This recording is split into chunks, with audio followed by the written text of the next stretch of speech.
Democracy really needs to be about self-rule, not about consent of the governed.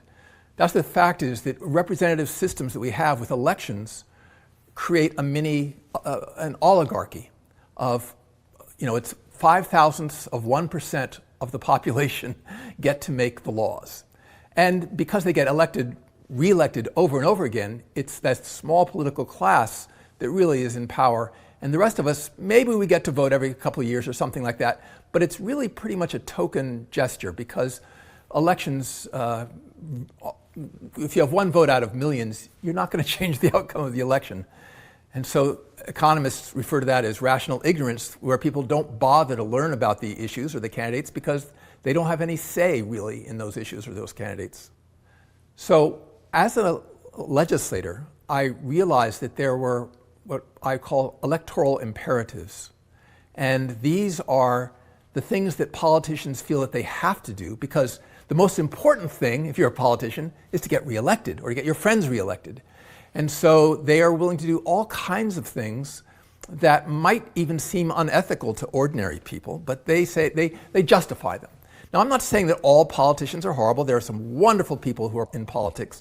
But the fact is, it tends to attract egomaniacs, narcissists, people who are way overconfident and think they know everything. I was one of those people. Perhaps I still am one of those people who's a bit overconfident. But the problem is we need a diversity of people to make decisions because in that diversity there's new knowledge, there's diffuse information in society that a homogeneous group of older, white, well-to-do men just can't really understand. And so we need that kind of diversity. So I've written a book. I've been working on it for over 10 years. This book covers issues about the failings of our electoral system in the United States, but has repercussions and relevance internationally. Even if countries have different voting methods than we have in the United States, there's the core of my analysis, I believe, is relevant. The book deals with not only the failings of our current system, but also the political psychology of competitive elections. Who wants to run for election and who does not?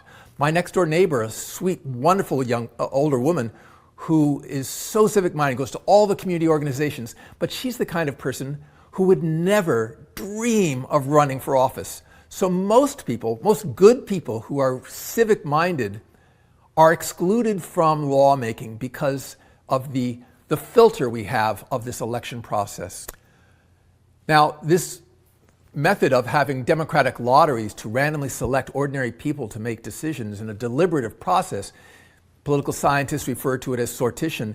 This is actually very ancient. It's not a new thing. We only know of it in our jury pools in the United States. But it was actually the core of the ancient Athenians and Greek democracy.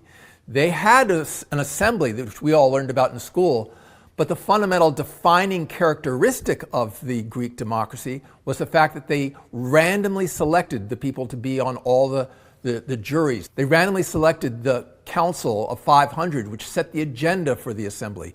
They randomly selected, in the reformed version of the Athenian democracy, a jury which decided on all new laws. It was not the ecclesia, the assembly, that decided new laws. It was a randomly selected jury that established new laws. So this reform goes back tens of centuries, and right now is undergoing a huge resurgence. There's a mushrooming of interest in this model throughout the world right now. The United States is way behind, but my hope is that this book will help bring the United States up with where sortition reform is around the world.